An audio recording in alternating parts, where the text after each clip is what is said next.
জি জি জি জি জি আলহামদুলিল্লাহ। দুনিয়ার জন্যই কোরআন, যেরকম ঠিক কিনা? এই কোরআন হলো, এই কোরআনের নাম হলো হুদা। যেরকম কি বলেন তো? হুদা। হুদার জন্য জীবন দিলেন হাদি। হুদা মানে পথ, আর হাদি মানে প্রদর্শক। ওই পথ প্রদর্শক হাদি চেয়েছিল কোরআনকে প্রতিষ্ঠিত করতে, কোরআনকে পার্লামেন্টে এনে কোরআন দিয়ে ফায়সালা করার জন্য চেয়েছিল। যেরকম ঠিক কিনা? সম্মানিত বন্ধুগণ, তাই বুঝতে হবে আপনি আমি মুসলমান, কোরআনের পক্ষে কথা বলতে হবে। জীবন থাকবে যতক্ষণ কোরআনের পক্ষে কথা বলবো ততক্ষণ। বলেন ভাই, বলেন। বক্তব্যের মধ্যে যান না। আচ্ছা, আপনি কোরআন হাদিস অনুযায়ী কথা বলেন ইনশাআল্লাহ। কোরআন থেকে বলছি। বক্তব্য দিলে রাজনৈতিক পার্টি দিবেন। এমন একদিন আসবে প্রত্যেকটা মঞ্চ হবে রাজনৈতিক মঞ্চ। সেটা হবে সেই সময়। ঠিক আছে, ইনশাআল্লাহ ইনশাআল্লাহ। কোরআনের কথা বলতেন, কোরআনের কথা বলতে হবে ইনশাআল্লাহ। কোরআন থেকেই বলছি। আল্লাহ তাআলা কোরআনুল কারীমে বলেছেন, ফাদরিবু ফাওকাল আনাক ওয়াদরিবু মিনহু কুল্লুল বানান। যারা রাস্তার মোড়ে চালাবাজি করছে ওদেরকে ধরে ধরে গিরায় গিরায় আঘাত করো, গর্দান কেটে ফেলো। কোথাকার? আল্লাহ। কথা আল্লাহ। আমি কি করব? বাংলাদেশের জমিনের চাঁদাবাজি আর চলবে না। জোরে বলেন ঠিক কিনা? সবাই একটাই স্লোগান তুলেন, চাঁদাবাজির দিন শেষ, আল কোরআনের বাংলাদেশ। সব কিছু দেখা শেষ, আল কোরআনের বাংলাদেশ। জোরে বলেন ঠিক কিনা? সব দেখা শেষ হয়ে গেছে। শীত করে উপুত করে কাজ করে সব ভাবে দেখেছি আমরা, কিছু পাইনি। যে শূন্য হাত রিক্ত হস্তে ফিরে যেতে হয়েছে, একমাত্র কোরআনের রাষ্ট্র দেখতে বাকি। সেদিন বেশি দূরে নয়, বাংলাদেশের পার্লামেন্টে আল কোরআন থাকবে। আল কোরআন দিয়ে ফায়সালা করা হবে। টেকনাফ থেকে তিতুলিয়া, রূপসা থেকে পাতুরিয়া, সুন্দরবন থেকে বান্দরবন মানুষ যাবে। ওই মানুষকে কেউ বলে দিতে পারবে না। জলসার মসনদে বসে আলেম হক কথা বলবে, আলেমের মুখের উপর কেউ থাবা মারতে পারবে না। জোরে বলেন ঠিক কিনা? ইসলাম প্রতিষ্ঠিত হলে সর্বপ্রথম ঈদগাহ মাঠ, মসজিদ, মাদ্রাসা দেখার পরে সবকিছু দেখা হবে।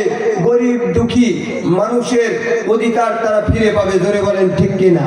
গরিব দুঃখী তাঁতি কামার কুমার জেলে সকলের অধিকার যদি ফিরে পেতে চান, ন্যায্য অধিকার যদি তাদেরকে বুঝে দিতে চান, ইসলাম প্রতিষ্ঠিত করার বিকল্প নাই। জোরে বলেন ঠিক কিনা? হিসাবটা কিন্তু সহজ। আমরা আন্দাজে অনেক কিছু বলি। গতকালকে একজন নেতা পামে করে বলছে, আমাদের নেতা আসতেছে, 20 কোটি লোক ঢাকায় হবে। বাংলাদেশের জনসংখ্যা কয়জন বলেন তো? 18 কোটি।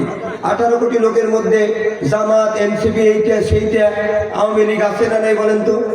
তাহলে খালি বিএনপির লোক যদি 20 কোটি যায়, এরা কি? আরেকজন বলছে আমাদের নেতা আসতেছে 50 কোটি ফ্যামিলি কার্ড নিয়ে। এটা কিন্তু পুরুষেরা পাবে না, আর জামাত শিবিরকে দেবেই না। তাহলে খালি পাবে মহিলা। 50 কোটি লাগবে কেন? জোরে কোন ঠিক কিনা? এক কথার সাথে আরেক কথা মিল থাকা লাগবে তো।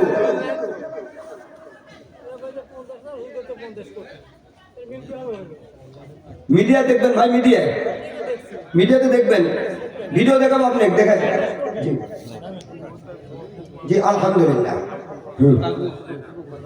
আলহামদুলিল্লাহ। রাজনীতি না, কোরআন তো পুরোটাই যেভাবে বলছি সেভাবে ভাই। আলহামদুলিল্লাহ। জি জি জি জি জি আলহামদুলিল্লাহ। দুনিয়ার জন্যই কোরআন, যেরকম ঠিক কিনা? এই কোরআন হলো, এই কোরআনের নাম হলো হুদা। যেরকম কি বলেন তো? হুদা। হুদার জন্য জীবন দিলেন হাদি। হুদা মানে পথ, আর হাদি মানে প্রদর্শক। ওই পথ প্রদর্শক হাদি চেয়েছিল কোরআনকে প্রতিষ্ঠিত করতে, কোরআনকে পার্লামেন্টে এনে কোরআন দিয়ে ফায়সালা করার জন্য চেয়েছিল। জোরে বলেন ঠিক কিনা? সম্মানিত বন্ধুগণ, তাই বুঝতে হবে আপনি আমি মুসলমান, কোরআনের পক্ষে কথা বলতে হবে। জীবন থাকবে যতক্ষণ কোরআনের পক্ষে কথা বলবো ততক্ষণ। জীবন থাকবে না, কোরআনের পক্ষে কথা বলতে পারবো না। জোরে বলেন ঠিক কিনা? বলেন ভাই, বলেন। বক্তব্যের মধ্যে যান না। আচ্ছা, আপনি কোরআন হাদিস অনুযায়ী কথা বলেন ইনশাআল্লাহ। কোরআন থেকে বলছি। বক্তব্য দিলে রাজনৈতিক পার্টি দিবেন। এমন একদিন আসবে প্রত্যেকটা মঞ্চ হবে রাজনৈতিক মঞ্চ। সেটা হবে সেই সময়। ঠিক আছে, ইনশাআল্লাহ ইনশাআল্লাহ। কোরআনের কথা বলতেন, কোরআনের কথা বলতে হবে ইনশাআল্লাহ। কোরআন থেকেই বলছি। আল্লাহ তাআলা কোরআনুল কারীমে বলেছেন ফাদরিবু ফাওকাল আনাক ওয়াদরিবু মিনহু কুল্লুল বানান।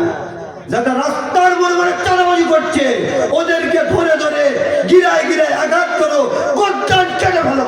কোথাকার? আল্লাহ। কথা আল্লাহ। আমি কি করব?